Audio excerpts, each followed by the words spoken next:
et on va embrayer sur nos actus, hein, pas de thématique en particulier aujourd'hui, mais des infos, bien entendu, suite aux différents comités ou autres qu'on a pu avoir la semaine dernière pour vous alimenter sur ces différents sujets. Donc, abusez du chat pour poser vos questions et profitez que nous soyons là pour y répondre. Des échos du marché, des échos sur le LMNP, des nouveaux lancements. On attaque. Et oui, je vous disais, on vous alimente la semaine dernière, comme tous les trimestres, on a un comité avec les gérants de Rothschild qui viennent à nous. Bonjour Elisane. Et du coup, l'idée sur cette pause actu, moi notamment, est de revenir dans un premier temps sur les dernières infos communiquées par les gérants. De vous dire, l'idée de cette pause actu, c'est que vous puissiez répondre à la question est-ce que c'est le moment de sécuriser? Est-ce que on sécurise? Comment on fait investir nos clients sur cette fin d'année? Et ceux qui sont déjà investis, quel comportement on doit avoir vis-à-vis de ça, bien entendu, et vous faire part des autres actus de votre offre, aussi bien sur les SCPI que le PER. Et pour ta part, Franck? Info sur le marché. Ah. Vous verrez qu'il y a quand même de bonnes nouvelles, hein, malgré l'espèce de nuage législatif et discussions à l'Assemblée, les incertitudes sur certains sujets, le statut de bailleur privé, le LMNP, passera pas, on ne sait pas trop. Enfin voilà, on va en parler de manière très apaisée. Pour l'instant, il faut rester calme et attendre la fin des discussions. Exactement. J'enchaîne du coup sur la présentation. N'hésitez pas à me dire si vous la voyez bien à l'écran, puisqu'il y a un moment où on vous perd quand on bascule sur l'écran. Hop. Alors, dites-nous si c'est OK pour vous. Parfait. Super, merci pour vos Super, merci. Alors, on attaque directement sur. C'est vous qu'un jour on pourrait commencer par l'IMO, peut-être, hein? Parce qu'à chaque fois je commence. Oui, on garde le meilleur pour la fin, c'est toujours. Donc, c'est ce que je dis, hein, on commencera par toi la prochaine fois.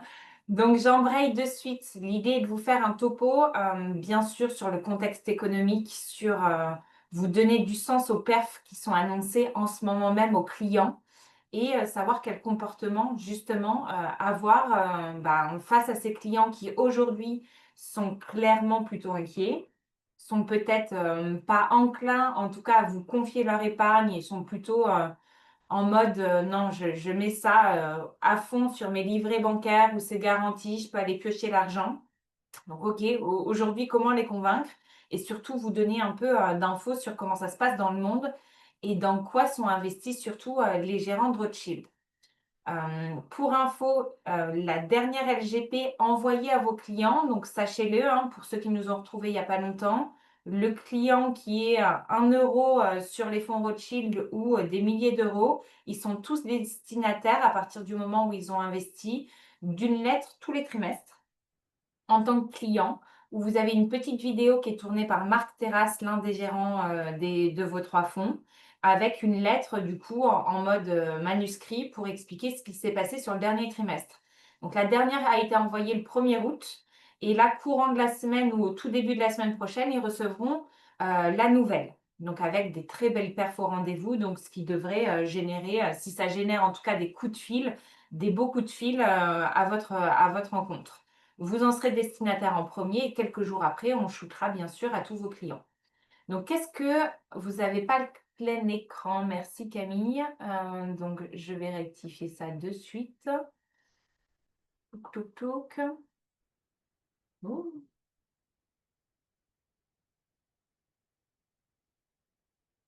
Est-ce que c'est bon pour vous? Normalement, là, c'est bon pour vous. Vous nous direz. Stop. Ouais, super. Merci.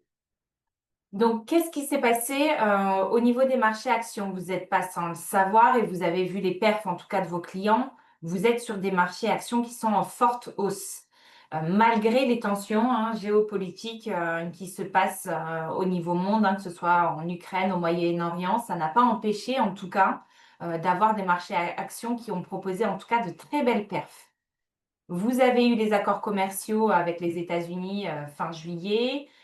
essor du commerce mondial, optimisme accru, etc., qui ont porté en tout cas les marchés à la hausse. Si on fait par zone géographique, et pour vous expliquer dans quelles zones sont investis aujourd'hui les gérants, parce que vos clients qui vous disent, voilà, les marchés sont en hausse, c'est pas le bon timing pour y aller, j'y vais pas parce que si on en croit les cycles classiques, ben, une fois que c'est tout en haut, il y a plutôt de fortes chances que ça aille en sens inverse demain. Mais encore une fois, que regardent vos clients? Ils sont souvent, j'ai envie de dire, biaisés parce qu'ils regardent toujours les mêmes indices qui sont toujours composés des mêmes zones géographiques ou des mêmes types, j'ai envie de dire, d'entreprises derrière. L'idée, c'est de leur donner du contenu et surtout de faire un zoom pour leur dire dans quoi ils sont exactement exposés à l'intérieur des fonds Rothschild. Pour faire court, au niveau des États-Unis, vous avez quand même une inflation qui a été en hausse, un marché du travail qui est au ralentissement, un déficit qui s'accroît et un PIB qui est encore tenu aujourd'hui, mais qui est clairement tiré par l'intelligence artificielle. Et ça, ayez-le bien en tête. C'est un marché qui a été tiré, en tout cas depuis le début de l'année, mais uniquement sur un secteur d'activité précis. Au niveau de la zone euro, on a eu un beau rebond sur le premier trimestre, un ralentissement en tout cas sur le deuxième, une BCE qui a mis en pause, j'ai envie de dire, ses baisses de taux, hein, ça faut bien l'avoir en tête, une croissance qui est là, qui n'est pas aussi élevée que dans les prévisions, mais qui est là, une inflation qui est plutôt stagnée, et par contre un risque politique, hein, vous n'êtes pas sans le savoir au niveau de la France, accru. Au niveau de la Chine, que vous pouvez retrouver dans les portefeuilles croissance et dynamique, en fait, les gérants tablaient sur j'ai envie de dire, sur un retour à l'activité, mais en interne. Donc, ils tablaient sur une consommation interne qui allait revenir, en tout cas au niveau de la Chine, ce qui n'est pas encore le cas aujourd'hui. On a encore une crise IMO hein, au niveau de la Chine et une demande interne qui est relativement faible. Donc, les chiffres ne sont pas mauvais au niveau de la Chine, mais sont surtout boostés encore aujourd'hui par les exportations. Donc, voilà ce qui se passe en tout cas géographiquement sur les différents marchés.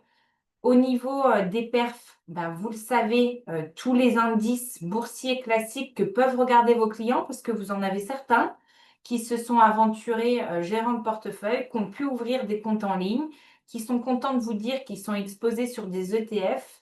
Et bien souvent, ces ETF aujourd'hui proposent une belle perf, mais soyez quand même avertis de la composition de ces ETF. Aujourd'hui, si ces ETF proposent des belles perfs, c'est parce que dans tous les indices boursiers mondiaux, aujourd'hui, vous avez une forte part des entreprises américaines qui sont sur l'IA et qui ont proposé quand même des jolis perfs sur les 18-24 derniers mois.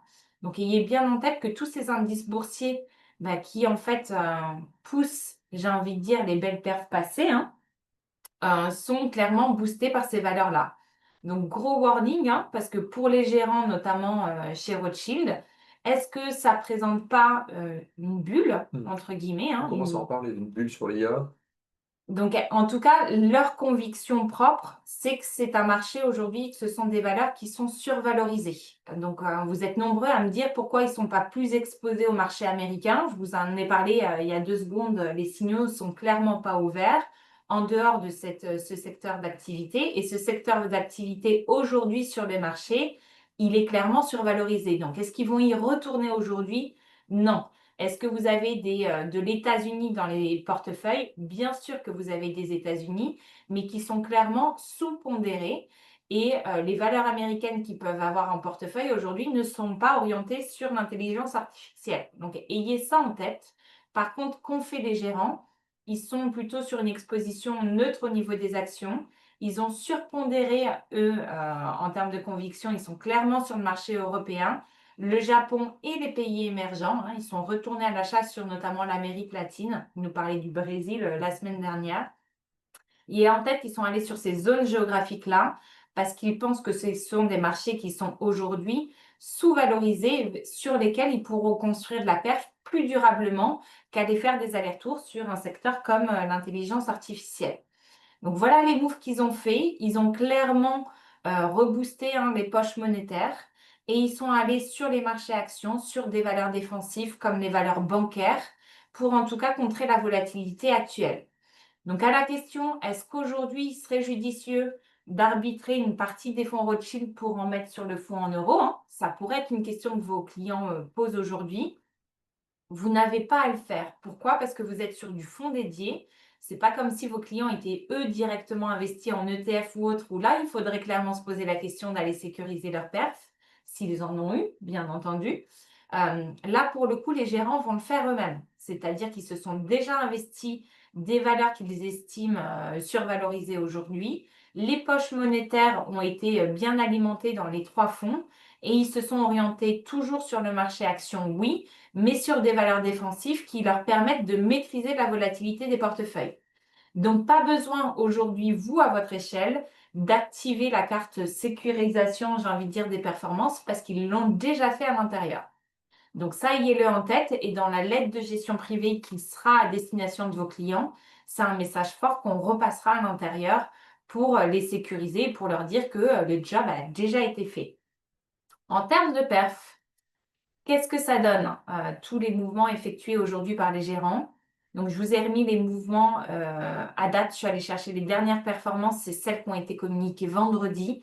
Sur un portefeuille Harmonie depuis le début de l'année, hein, qui est un portefeuille prudent, on top les 5,70. Vous êtes quasiment à 7,5 sur un profil croissance et un profil dynamique à plus de 10. Ça, c'est bien joli puisque les performances sont très sympas depuis le début de l'année, mais vous avez surtout les performances annualisées sur les 5 dernières années juste en dessous. Faites attention, ces performances-là sont bien nettes des frais de gestion des gérants, mais brutes des frais de gestion des contrats dans lesquels vous allez loger ces fonds. Donc en moyenne, si vous voulez une perf nette client, vous enlevez 1% pour vous donner une perf annualisée sur les 5 dernières années, qui est loin d'être négligeable et qui permet haut la main, en tout cas, de remplir, en tout cas, la case valorisation des capitaux de vos clients sur la partie UC. Donc, bien entendu, si j'ai le seul conseil que j'ai envie de dire, je vous rabâche depuis quelques mois maintenant, pour des clients qui rentrent maintenant, bien sûr, ils rentrent sur des belles valorisations. Donc, dès que vous avez un peu de cash à placer, privilégiez à chaque fois l'investissement progressif sur la partie UC. Ça ne vous empêche pas, vous, de capter les fonds maintenant, mais en tout cas de lisser le point d'entrée de vos clients, c'est important. Et dès que vous pouvez mettre en place des PP, mettez-les. Vous êtes quand même sur des tickets supra-accessibles sur l'intégralité des contrats. C'est la, j'ai envie de dire, ça vous permet de gérer votre SAV dans la durée. Les PP d'aujourd'hui vous permettront d'aller voir en tout temps vos clients, que les marchés étaient haussiers ou baissiers. Vous aurez listé dans la durée les points d'entrée de vos clients et ça vous permettra d'aller aisément en rendez-vous pour discuter des performances des contrats. N'oubliez pas une chose, j'ai eu beaucoup de questions sur ces dernières semaines. Quand on parle de ces belles perfs-là, souvent vous arrivez, vous avez un relevé de situation avec des produits structurés à l'intérieur. N'oubliez pas que les produits structurés, quand ils sont en phase de commercialisation et en début de lancement, hein, sur les premières années de vie, les premiers mois de vie des produits structurés, ils sont en négatif en valeur liquidative. Pourquoi? Parce qu'en période de lancement du produit, ça génère un coût hein, à l'émetteur. Il va aller acheter ses options pour pouvoir honorer les différentes conditions de sortie. Donc, ne soyez pas surpris, vous avez une valeur liquidative des produits structurés qui est négative. Sauf que quand vous regardez le montant, in fine, les clients, ils sont tous pareils. Hein. Ils vont regarder le montant investi et le montant aujourd'hui sur le contrat. Même si vous avez des belles perfs Rothschild, ben, en fonction de la quantité de produits structurés que vous avez dans le contrat, ben, ça a pu moyenner malheureusement à la baisse. Donc, petit conseil, isolez la partie en produits structurés, puisque ça, j'ai envie de dire, il y a des conditions spécifiques de sortie et ça va suivre son chemin tout seul. Et regardez au niveau de la perf uniquement la partie qui se valorise au quotidien, donc la partie UC et la partie fonds en euros. Question de Jeanne sur les fonds en attente. Alors, Jeanne, les fonds en attente sur la partie. Alors, en cas d'investissement progressif, tout dépend sur quoi tu es. La plupart du temps, ça part d'un fonds monétaire et le fonds monétaire a sa propre performance, Jeanne. Et aujourd'hui, alors ça ne fait pas des 5% de valo, hein, on s'entend, mais sur le marché monétaire, tu as plutôt entre 1,5 et 2,5%. Donc ça fait le job. Ça fait le job d'un compte courant boosté, d'un petit livret bancaire. Donc bien souvent, en effet, quand vous êtes en investissement progressif, les fonds qui vont être arbitrés au fil de l'eau vers l'UC Rothschild sont sur un support monétaire. Et ce support monétaire, aujourd'hui, voilà, fait pas des centaines de pourcents, mais en effet, pendant cette période-là, au moins, il génère un petit peu d'intérêt. C'est toujours ça le prix. Donc voilà pour les perfs. Donc pas besoin d'aller arbitrer. Aller au maximum faire de la PP ou en tout cas de l'investissement progressif pour tout le new cash qui va rentrer aujourd'hui. Et bien entendu, ben, pour pallier à tous ceux qui ne veulent pas, malgré tous ces arguments, aller sur l'UC aujourd'hui, vous avez toujours la carte des fonds en euros avec les boosts là sur cette fin d'année. Et il sera toujours temps pour vous d'arbitrer demain. Et vous avez bien sûr la fabuleuse carte des produits structurés qui vous permet d'aller chercher le juste milieu entre ces deux mondes pour en tout cas, j'ai envie de dire, sécuriser des clients qui ne voudraient pas aller sur les UC aujourd'hui. Alors justement, c'est bientôt la fin d'année. Qu'est-ce qu'on peut faire d'ici la fin d'année, Julie? D'ici la fin de l'année, on vous en a parlé, on vous en a reparlé. Alors, je me suis dit que j'allais regarder ce qui se passait sur le marché, en tout cas au niveau du PER, parce que vous avez bien en tête nos perfs, vous avez bien en tête les contrats que vous avez entre les mains. Qu'est-ce qui se passe dans le reste du monde? Alors, en collecte PER, ayez en tête que les assureurs vers lesquels, enfin, qui ressortent en meilleurs collecteurs de PER, vous avez Swiss Life, AG2R La Mondiale et Suravenir. Je me suis dit pourquoi pas aller regarder les perfs de ces contrats-là, parce que, alors, on ne l'utilise pas toujours, hein, le levier de la perf, mais vu celle qu'on propose en ce moment et depuis quelques années maintenant, pourquoi pas aller attaquer sur la perf vos clients. Donc, ayez en tête les chiffres que vous avez à l'écran, c'est ce qui se passe aujourd'hui dans l'offre concurrente. Donc, vos clients qui sont équipés de ces PER-là, qu'est-ce qui se passe en tout cas aujourd'hui sur leur PER? Donc, chez Swiss Life, vous avez un fonds en euros qui est boosté en fonction de la part UC du client, mais qui est à partir de 60%, hein. Donc, vous avez des offres qui commencent à 0% d'UC en termes de boost de fonds en euros. Donc, ne vous en privez pas quand la concurrence, elle, pour le coup, elle en propose, mais à partir de taux d'UC qui sont quand même super importants. Chez Swiss Life, la plupart de vos clients qui sont en gestion privée, alors on parle de gestion privée, c'est à partir du moment où ils sont sous mandat de gestion ou sous une pseudo-gestion conseillée, où vous avez un arbitrage qui est fait par moi, il y a des frais de gestion supplémentaires. Et ceux-là, vous ne les voyez pas si vous faites une étude comparative avec les notices d'info, hein, les conditions générales, elles sont prélevées en plus aux clients. Donc, s'il ne s'en souvient pas ou s'il ne vous le dit pas, vous avez tendance à les oublier, mais ce qui génère en moyenne chez Swiss Life des frais d'unité de compte de gestion annuelle hein, qui sont au minimum à 1,20%, donc bien plus élevés que ceux que vous avez en moyenne dans les contrats. Chez AG2R, vous avez un fonds en euros qui est dans la moyenne de la place. Ils ne proposent pas de boost de fonds en euros aujourd'hui.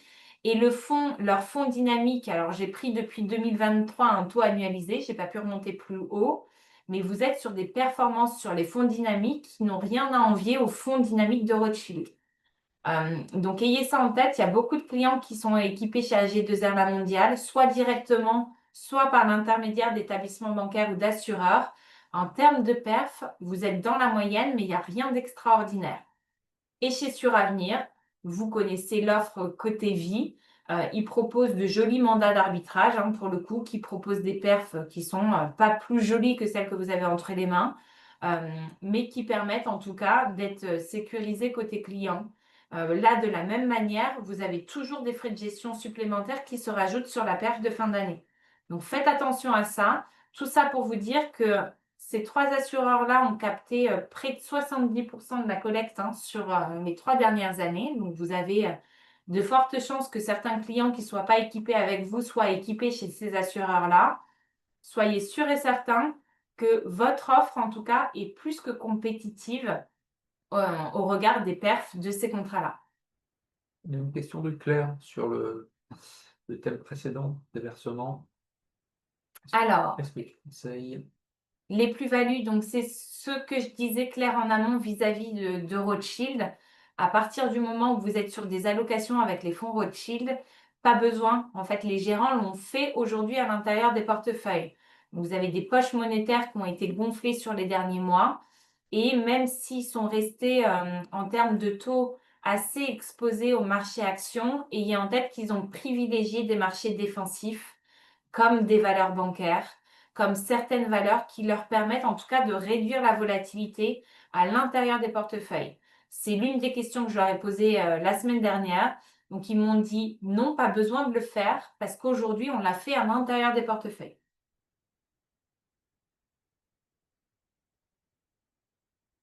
Il n'y a pas de souci. Quelques requêtes clés, puisqu'en sortant les chiffres, notamment avec les équipes de data, vous en avez encore beaucoup, beaucoup en portefeuille, beaucoup de prospects et de clients rencontrés qui sont déjà détenteurs de PER.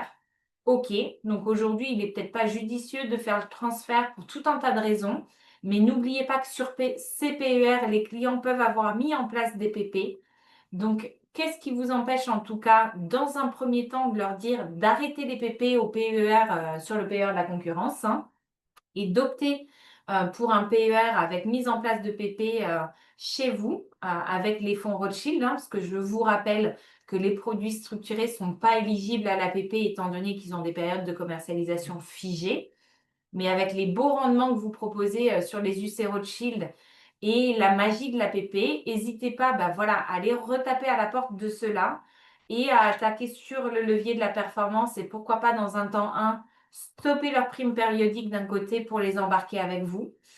Et dans un temps 2, bien entendu, aller initier le transfert de l'intégralité de leur dispositif d'épargne retraite.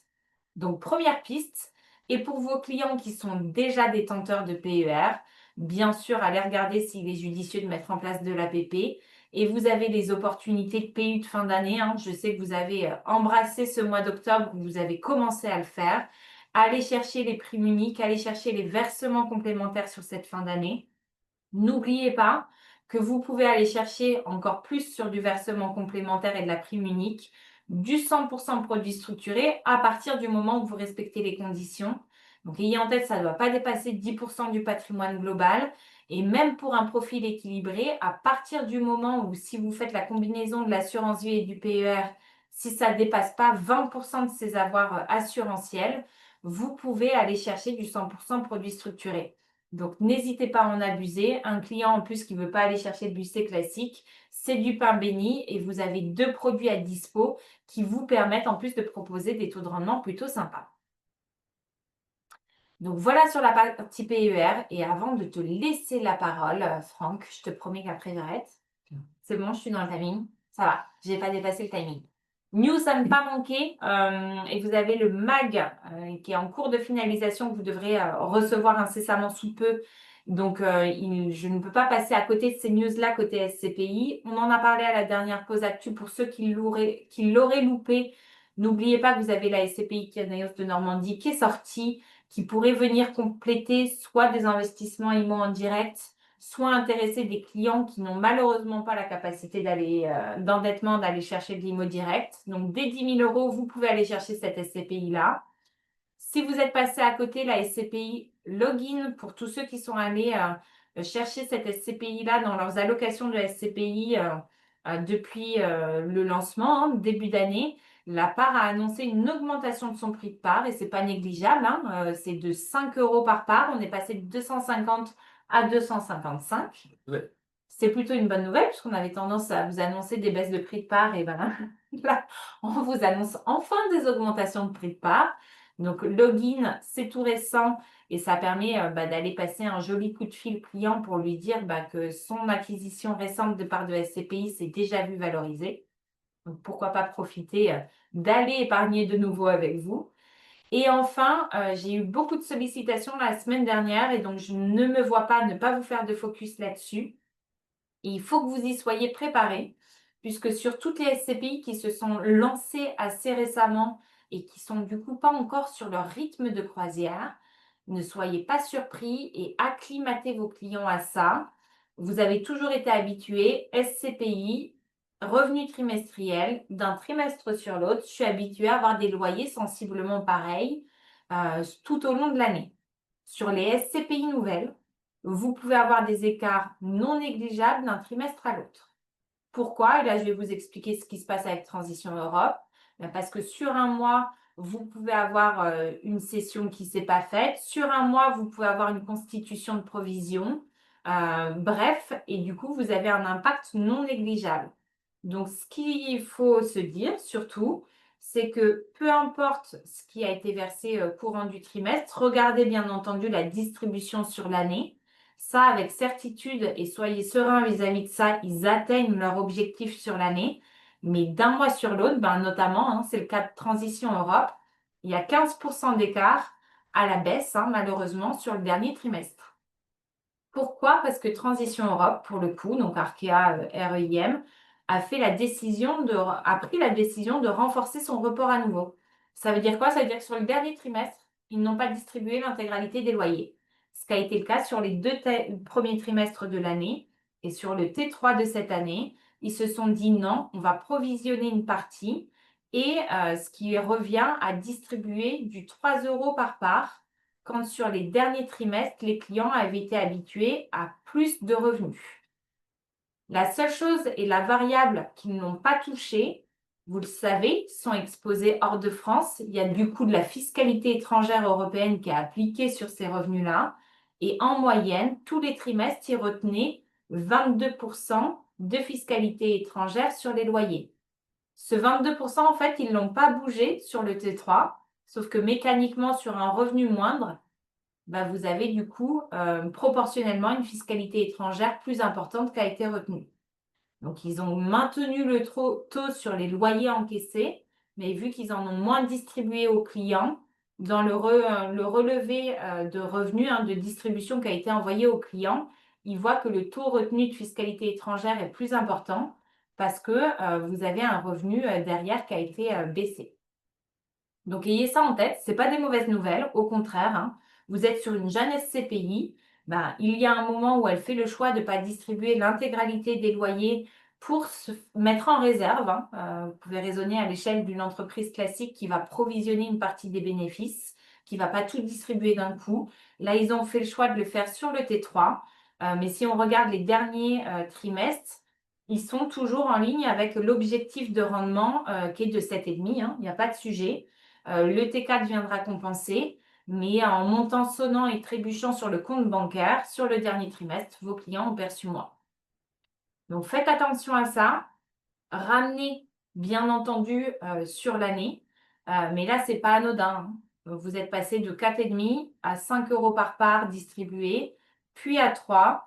Vous allez avoir, pour tenir un 7,5 de rendement annuel, vous allez avoir un T4 qui va être entre 3,50 et 4 euros par part distribué, mais qui va être moins que les 2 premiers trimestres de cette année. Divisé par 2. Olivier, bah, c'est à peu près ça. En effet, t'es passé de, là, tu vois, on est passé du T2 où c'est 5 euros par part au T3 où c'est 3 euros par part. Donc, on n'est pas à diviser par 2, mais presque. Sur l'année, en tout cas, les 7,5, il y aura même plus que 7,5 hein, qui vont être versés clients. Donc faites attention à ça. Sincèrement, vous n'avez pas été habitué à cette variabilité de distribution parce qu'on a toujours été sur des véhicules, si je prends un Immorant, un Atlan voisin, bah, qui ont des années et des années derrière elles. Donc forcément, ils sont sur un rythme de distribution maintenant stable hein, et vous n'avez pas de gros écarts d'un trimestre à l'autre.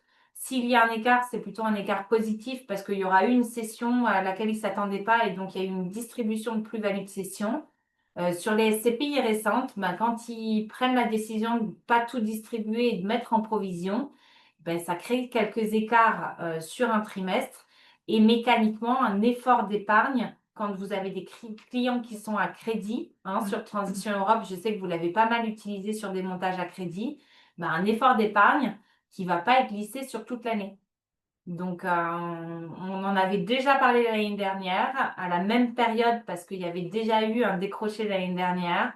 On vous le redit cette année. Faites attention à ça. Il n'y a pas péril en la demeure. Sur l'année, ils vont largement tenir l'objectif, mais il y a des variabilités de distribution d'un trimestre à l'autre. Donc, attention. Voilà pour moi. Ouais, très bien. Si vous avez des questions, n'hésitez pas, mais on va passer à l'IMO. Alimo, c'est On est parti. parti? Alors, que je récupère la souris. À vous, maître Vigneault. Merci, Julie. Je vous propose d'attaquer tout de suite par le marché. Le marché de l'ancien notamment. Alors pourquoi l'ancien? Vous le savez, hein, c'est quand même le gros du marché, l'essentiel des transactions, puisque le rapport entre les ventes dans l'ancien et les ventes dans le neuf est de l'ordre de 1 à 10. Alors l'ancien, tout le monde a dit c'est la catastrophe quand les taux ont augmenté hein, en 2022. Les volumes de transactions se sont effondrés. Alors il faut regarder quand même l'historique. On est passé de, c'est vrai, de plus d'1 200 000 transactions sur 12 mois à 832 000, hein, qui était le point bas en septembre 2024. Pour autant, ce 832 000 reste au-dessus de la tendance à long terme. Donc, oui, on a décroché de 400 000 transactions, mais on reste quand même à des niveaux très élevés. Et la bonne nouvelle, c'est qu'avec la baisse progressive des taux d'intérêt hein, qui avait explosé, bon, on a à nouveau un marché qui repart plutôt bien, hein, puisqu'on a gagné entre le point bas donc, de septembre 2024, là vous avez les derniers chiffres qui datent d'août 2025, eh bien, on a enregistré 84 000 transactions supplémentaires en seulement 11 mois. Donc en moins d'un an, c'est plus de 80 000 transactions qui sont venues s'ajouter au compte. Les taux, c'est très simple, hein, on était à 4,17 en janvier 2024 et là, à fin septembre, on était à 3,09. Donc voilà, il y a eu un effet immédiat. Dès qu'en fait les ménages gagnent de la solvabilité, eh ben, on a ce retour vers l'immobilier. Il y a vraiment une appétence très forte pour ce support, que ce soit pour investir ou pour sa résidence principale. Le corollaire de ça, quand on a un marché qui repart, quand on a des volumes de transactions qui augmentent et les taux qui baissent, c'est évidemment la hausse des prix. Alors pour l'instant, elle est modérée, hein, elle est de 1,5% sur un an à fin juillet, dans l'ancien, hein, je précise.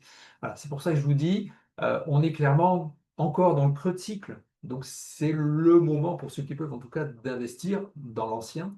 D'y aller. Voilà. Et le neuf, alors le neuf, là, c'est plus nuancé, évidemment. Là, vous avez les statistiques, non pas des transactions, mais de la construction neuve, c'est-à-dire la production de logements. Avec toujours pareil, hein, ces deux courbes, les autorisations en foncé et puis les mises en chantier, ce qui sont réellement de terre en orange. Alors c'est assez contrasté parce que depuis quelques mois, les opérateurs, les promoteurs anticipent une reprise de l'immobilier. Ils espèrent que ça va redémarrer. Donc il y a pas mal de permis qui sont déposés, qui sont obtenus. On le voit, hein, on a une belle reprise, hein, plus de 10% sur 12 mois glissants par rapport au point bas de, on va dire, début 2025. Donc on va dire qu'il y a un certain espoir chez les opérateurs de voir ce marché repartir. En revanche, côté mise en chantier, donc c'est là aussi, c'est une raison pour laquelle le marché du logement est très tendu, hein. On a du mal à trouver des logements, tout simplement parce que la production, pas à l'arrêt, mais en tout cas, elle redémarre très très très doucement, puisqu'on a à peine plus 4% sur 12 mois. Vous voyez qu'on est à moins de 272 000 logements mis en chantier. 272 000, c'est tout, hein, les maisons groupées, les logements collectifs, les logements en résidence versus l'objectif qu'on a théorisé depuis plusieurs années de 500 000 mises en chantier par an. Donc c'est à peine la moitié de ce qu'il faudrait produire pour répondre aux besoins. D'où la crise du logement à laquelle on assiste, hein, puisque d'un côté on exclut les passoires énergétiques, on ne peut plus les louer, de l'autre on ne construit plus, donc au milieu on a des locataires qui n'arrivent plus à se loger. Voilà, donc bonne nouvelle quand même. L'ancien qui est bien reparti, qui est quand même on va dire le gros, le moteur de l'immobilier. Et le neuf qui nous demande en fait qu'un petit coup de main pour redémarrer, hein. Les permis sont là, ils sont dans les cartons. Mais malheureusement, pour l'instant, comme les transactions, les ventes des promoteurs sont au ralenti, ben, ça ne suffit pas pour relancer les opérations. Question de Myriam Franck. Est-ce que les promoteurs arrivent à acheter le foncier avec Alors, un prix il y a évidemment des renégociations. Pour autant, derrière, ça ne se traduit pas trop au niveau des prix de vente. Il y a eu plutôt une stabilité, on l'a vu, hein, pendant 2 3 ans, les prix du neuf sont restés stables. En fait, il y a eu d'un côté la hausse des coûts de construction avec des nouvelles normes, la RE 2020, depuis janvier de cette année, on a la RE 2020 jalon 2025, donc à chaque fois ce sont des coûts supplémentaires. Et donc les promoteurs ont surtout joué sur les remises. Vous l'avez vu, hein, c'était 2 000 euros, 3 000 euros Mm. par pièce, les frais de notaire, la cuisine offerte, des offres pour les investisseurs avec des frais de gestion offerts pendant un an. Enfin voilà, on a eu vraiment plein d'offres. Donc ils ont réussi à maintenir les prix en jouant sur les remises, donc en rognant sur leur marge. Aujourd'hui, il y a un peu plus de renégociation, mais il y a eu quand même une période d'inflation assez haute, même si on l'a vu tout à l'heure, hein, aux alentours des 2%. Oui, Euh, il y a quand même l'énergie qui n'a pas baissé. Elle augmente moins vite, mais l'énergie est toujours chère. Le coût du travail, le coût des matériaux, les nouvelles normes. Le coût de construction, lui, n'a pas baissé. Donc la seule façon d'arriver à faire baisser les prix de vente, ce serait en renégociant le foncier. C'est ce qui est fait chez certains. Mais pour autant, voilà, ayez en tête que les fonciers, les terrains sont détenus majoritairement par des particuliers. Pour l'instant, les particuliers n'ont pas le couteau sous la gorge, n'ont pas envie de vendre moins cher que leurs voisins, hein. oui, Aujourd'hui, il suffit d'aller sur le site d'EVF, vous savez précisément à combien sont vendus les terrains autour de chez vous. Voilà, par définition, on est toujours plus malin que son voisin, donc on veut faire une meilleure affaire. Les particuliers, pour l'instant, ne sont pas tentés, en tout cas incités à vendre moins cher. Une des solutions qui avait été évoquée, c'était une taxation inversée, c'est-à-dire que plus vous conservez votre foncier longtemps, votre terrain longtemps, plus vous êtes taxé. Au contraire, si vous le revendez rapidement, vous êtes moins imposé. Bon, ça n'a pas été mis en place, mais ce serait effectivement une façon d'inciter les propriétaires à vendre plus vite et surtout à éviter de spéculer, à attendre que les prix du foncier augmentent pour vendre le plus tard possible. On n'en est pas encore là. Donc pour l'instant, malheureusement, c'est ça qui est terrible aussi pour les promoteurs, c'est qu'on a des prix du neuf qui continuent à augmenter alors qu'on a une demande qui est plutôt atone, essentiellement du fait du retrait des investisseurs avec l'arrêt c'est du ça. Pinel. On l'a vu, hein, on en a parlé aussi les fois précédentes, les primo-accédants reviennent un peu. Ça, c'est l'effet PTZ, très clairement, hein, puisque les promoteurs ont senti une vraie dynamique sur ce segment-là. Vente en bloc, euh, on est sur un niveau à peu près comparable à celui de l'année dernière, bien en deçà de ce qui a pu être fait dans les années précédentes. Donc, le seul moteur aujourd'hui pour les promoteurs, ça reste quand même les primo-accédants, puisque les investisseurs, c'est on va être à moins allez, aux alentours des 12 000, 15 000 ventes investisseurs à tout casser cette année dans le neuf. Donc voilà pour le marché. Allez, on passe Les stocks. à la météo des stocks, si j'arrive à cliquer. Hop là. Nous Alors fêtons quelle aujourd'hui, sainte? nous sommes les Léons Les aujourd'hui. saints. Les Léon, saints voilà. Léon. Ah là, Saint-Léon investi sans façon.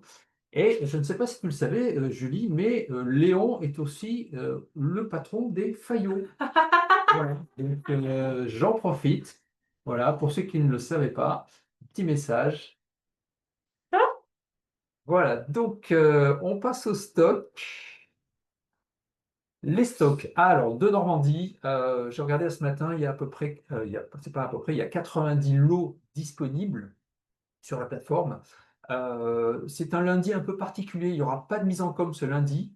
Comme tout le monde n'est pas là, on va attendre mercredi pour Ok. me mettre à disposition des nouvelles opérations. Donc, il y aura d'autres opérations, notamment de Normandie, qui vont être lancées cette semaine. Petit rappel, les petites étoiles, c'est pour ceux qui qui sont peut-être passés à côté ou juste les rappeler. Vous avez eu trois nouvelles opérations par rapport à la dernière pause actu.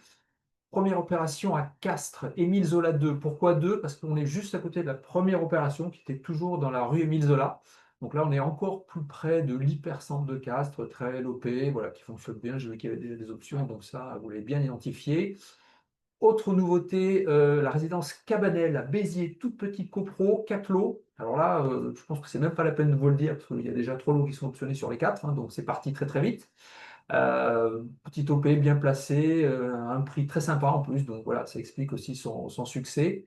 Dernière nouveauté, une opération à Agde, opération de LIDR Saint-Simon. On est juste à côté des deux opérations qu'on a déjà lancées à Agde, hein, qui sont situées sur la rue Jean Roger. Donc là, on est vraiment à ces 20 mètres à tout casser, hein, de l'autre opération de LIDR, donc vous connaissez déjà très bien le secteur. Ce sont des opérations qui ont très bien fonctionné. Donc voilà pour l'offre sur la moitié sud. Sur la moitié nord, pour l'instant, pas de changement. On ne désespère pas. On est en discussion aujourd'hui sur des opérations sur l'Île-de-France notamment. Bon, je ne veux pas trop vous en dire, hein. Profitez pour l'instant de ce que vous avez sur la plateforme. Mais voilà, on sait très bien qu'il y a de la demande, donc on fait tout pour trouver des nouveaux partenaires. LMNP. Alors, à l'MNP, j'ai eu quelques interrogations, questions. Est-ce qu'on va pas arrêter le LMNP parce que à l'Assemblée en ce moment, voilà, il y a beaucoup de choses qui sont Légitime. évoquées. Oui. Ne l'oubliez pas, ayez en tête que ce qui est visé, c'est la location touristique saisonnière. C'est clairement la location Airbnb. Airbnb. Voilà.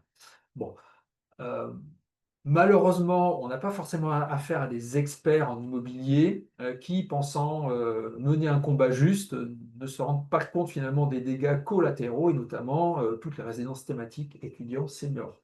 Il faut avoir en tête que lorsque, ça a été déjà le cas en 2025, hein, dans la loi de finances, il a été clairement indiqué que les résidences thématiques à destination des populations fragiles, c'est-à-dire les seniors, les EHPAD et les étudiants, étaient exclus du mécanisme de réintégration des amortissements au moment de la revente pour le calcul de la plus-value. Donc cette logique-là, elle est toujours présente.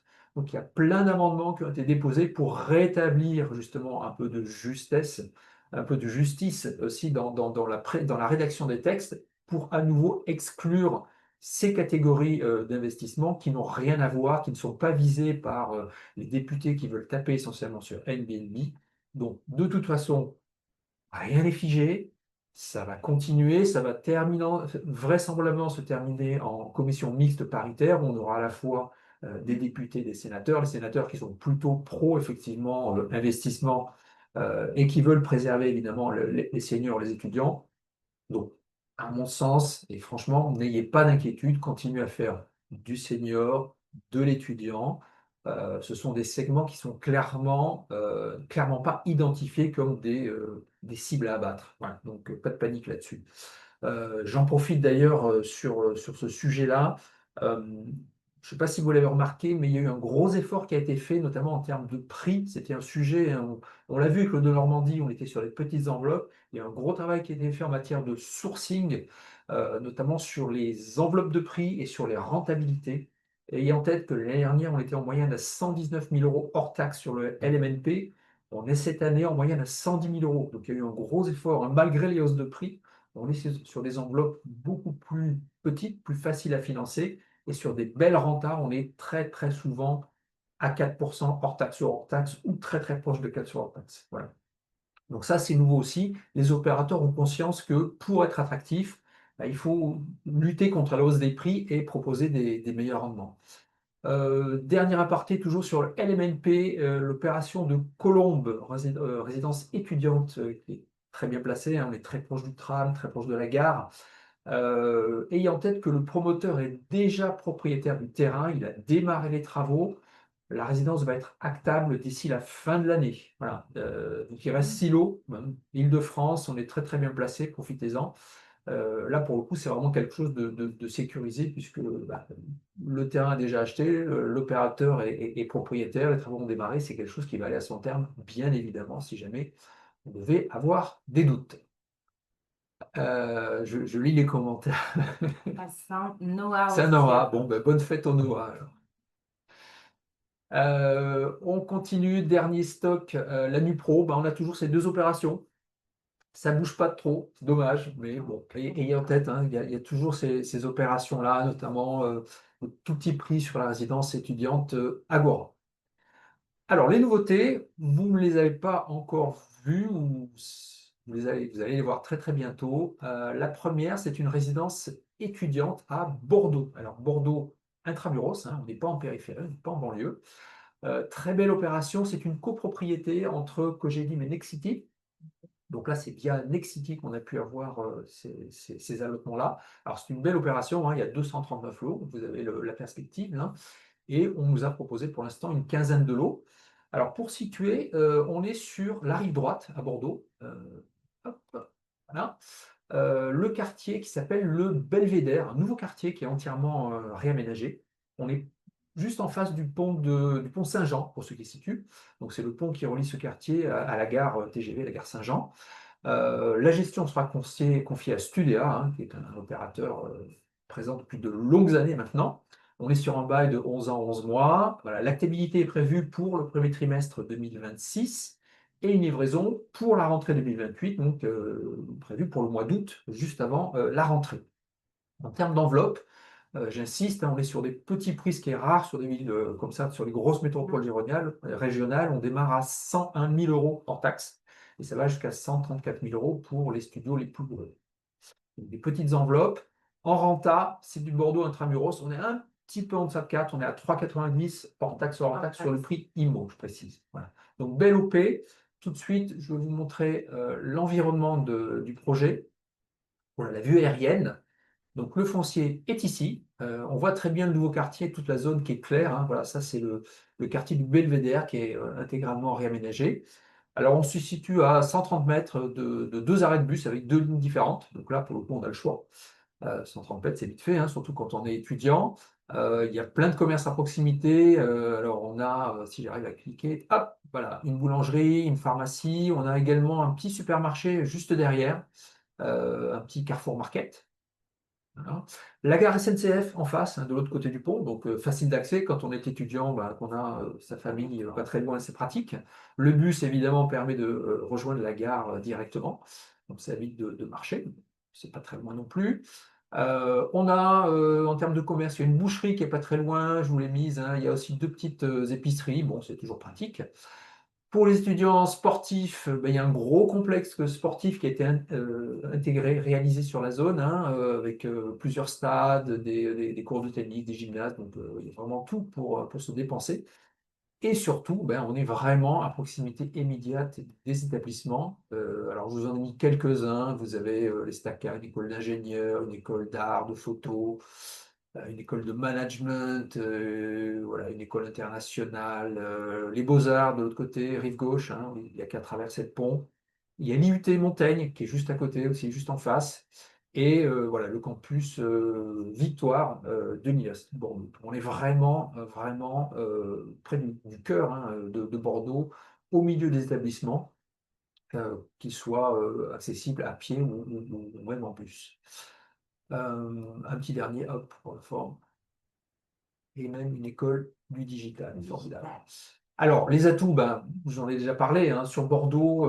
Alors, intramuros, il y a 44 000 étudiants. C'est vrai que tous les étudiants ne sont pas à Bordeaux, mais on parle de 106 000 étudiants sur l'agglo, et d'après les chiffres de l'agglo, on devrait arriver à 115 000 étudiants d'ici 2030. Alors, le promoteur parle d'un peu plus, lui, je crois qu'il parle de 130. Bon, moi, je suis resté sur les chiffres officiels.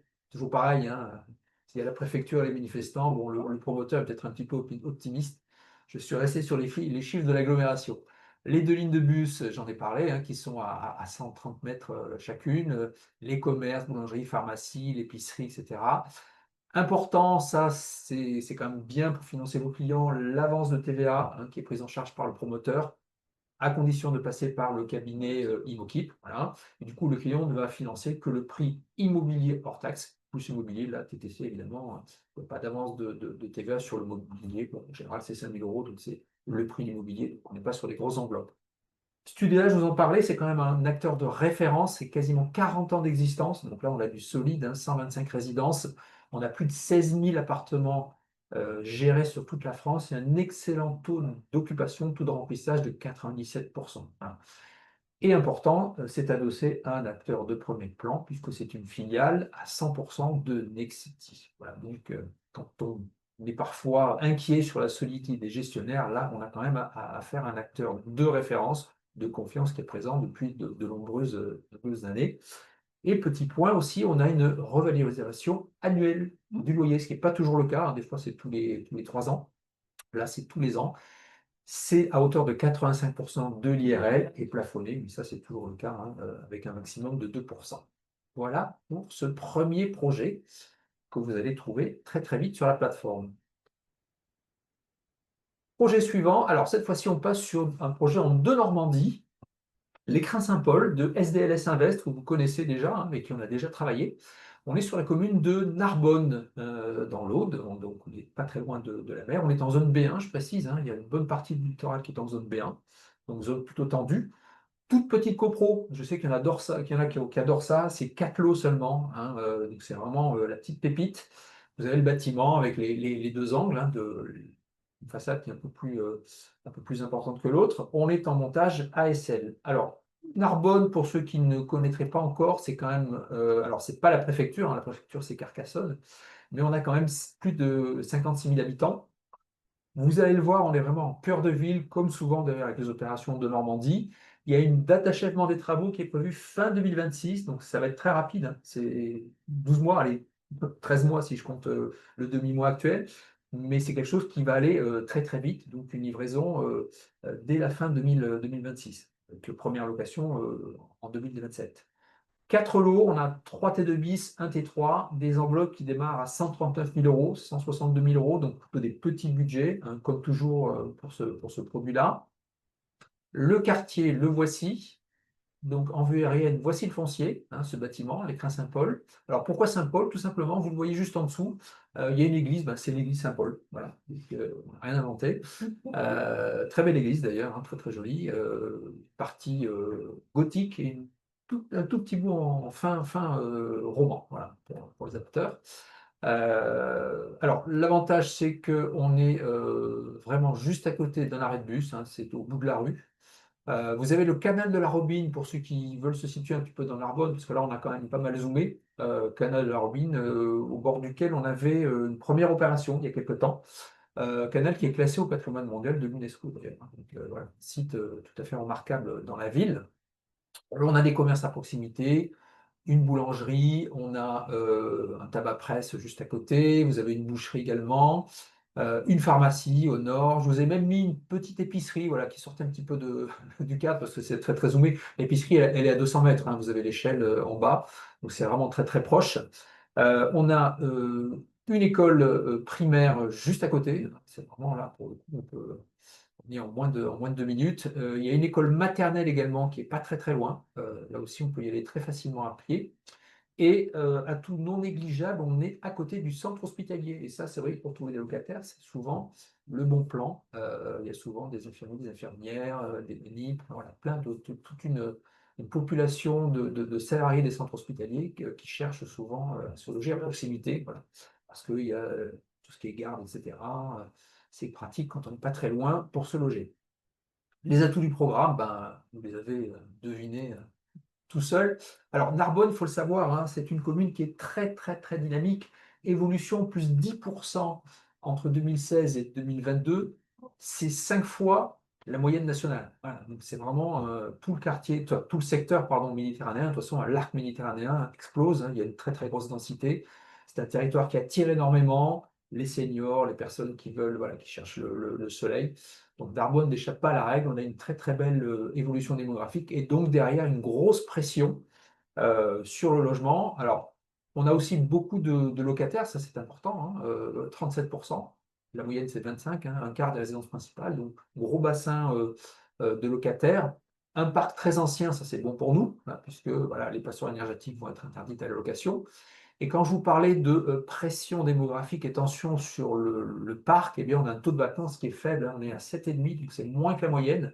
Alors que vous voyez, on a un parc très ancien, mais malgré cela, on a un très fort taux d'occupation. Ça, c'est vraiment le signe qu'on a vraiment une grosse pression sur le marché immobilier. On est dans vraiment le cœur historique de Narbonne. On est juste à côté de l'hôpital, donc ça, je l'ai déjà évoqué. Et alors, c'est vrai que c'est souvent un sujet, le prix.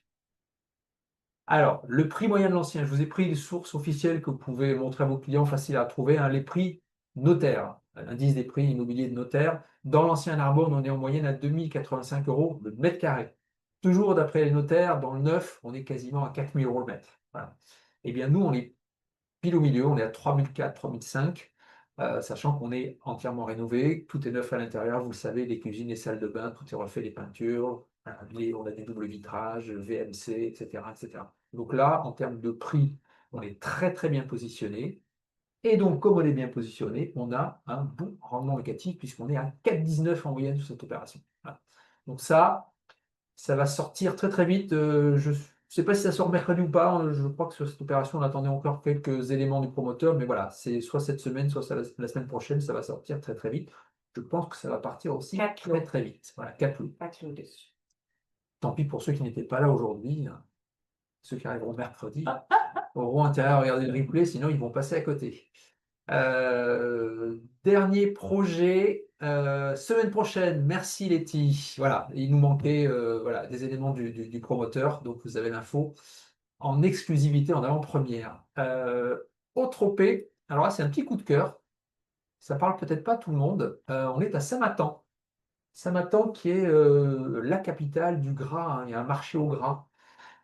Ouais, c'est très bon pour la santé. C'est pas grave. Alors, on est dans le Gers, c'est pas de surprise, hein.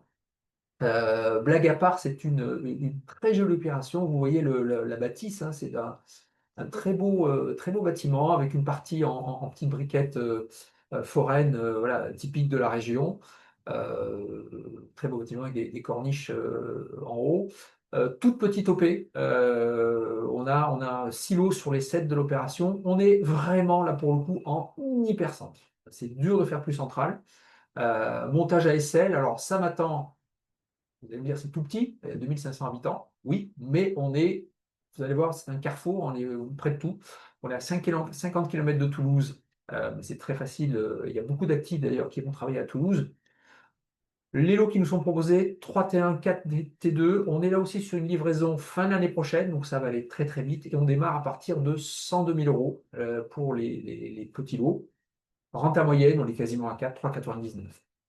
Alors, quand je vous parle d'hypercentre, vous allez comprendre pourquoi. Voilà la vue aérienne, voilà le bâtiment. Alors, faire plus central, c'était difficile. Il fallait démolir la mairie qui est en face. Donc, on n'a pas osé, évidemment, le maire n'était pas forcément d'accord. Vous avez vraiment tout à côté. La boulangerie est en face, elle aussi. Vous avez la supérette Vival qui est à 20 mètres ou 30 mètres. Vous avez deux pharmacies, une juste en face, l'autre un petit peu plus loin, vous avez le choix. Vous avez le bureau de poste qui est à côté, vous avez une école euh, élémentaire qui est juste, voilà, on est à 150 mètres, hein. Vous avez une école privée qui est juste derrière, si vous voulez, si vous préférez une école privée. Vous avez le cinéma qui est juste là, qui est à côté de la médiathèque, qui est juste à côté. On voit également ce gros bâtiment longitudinal, c'est une salle de spectacle. Et vous le voyez aussi en vue aérienne, ces toits blancs, ces véhicules blancs, ben, c'est le marché. Donc on est aussi vraiment à côté du marché à pied de Samatan. Voilà. Et en bas de la diapo, je ne sais pas si vous le voyez là, voilà, si on descend un petit peu vers le sud-est, on a la fameuse halle avec le marché au gras. Pour les amateurs, si vous voulez faire des concerts ou acheter votre foie gras, c'est pas très bon. Euh, Au-delà, évidemment, du cliché, de la carte postale, on est évidemment en cœur de ville. Voilà, ça c'est important. Je vous parlais de Carrefour. Quand on regarde les flux pendulaires des actifs, il y en a quelques-uns qui travaillent sur place, mais les autres vont travailler à Toulouse, à Lombez, qui est très proche, hein, une autre commune du Gers, à l'île Jourdain ou à Auch. Donc on est vraiment là à un carrefour, c'est très bien desservi. Et ce que vont chercher les habitants là-bas, c'est vraiment la qualité de vie avec un village qui est vraiment très très beau, qui a une belle notoriété, hein. Parler de Samatan à un Toulousain, je pense qu'il connaît, hein, ou alors c'est vraiment il vit dans une grotte. On a une belle démographie hein, sur la commune. On est dans le Gers, on pourrait dire que c'est un département vieillissant où il ne se passe pas grand-chose. Ben, c'est quasiment deux fois l'évolution nationale. Ça montre bien qu'on est sur un secteur qui est attractif. On a une bonne proportion de locataires, ça aussi c'est important, plus que la moyenne. On a beaucoup de passoires énergétiques, ça nous va bien. Oui. Hein, donc on est arrivé avec quelque chose de rénové qui a du caractère en plein cœur de ville. Là-dessus, j'ai pas trop d'inquiétude. Et on est sur les enveloppes moyennes, hein. Je vous ai mis la fourchette, on est en moyenne à 136 000 euros. Donc une petite pépite. Voilà, c'est un petit peu le coup de cœur de ce. J'ai le droit moi aussi d'avoir le coup de cœur de temps en temps. Le dernier lot, du coup, sur les 7, c'est le fonds de commerce? Contact Lotec. Alors il y a un fonds de commerce, je crois qu'il y a un logement qui ne nous a pas été attribué. Ok. Et Merci, voilà Franck. pour les. Oui, Oui, on a l'exclusivité. Bah oui, on a. important. Merci Letty pour cette précision. Ben voilà, c'était tout pour l'IMO.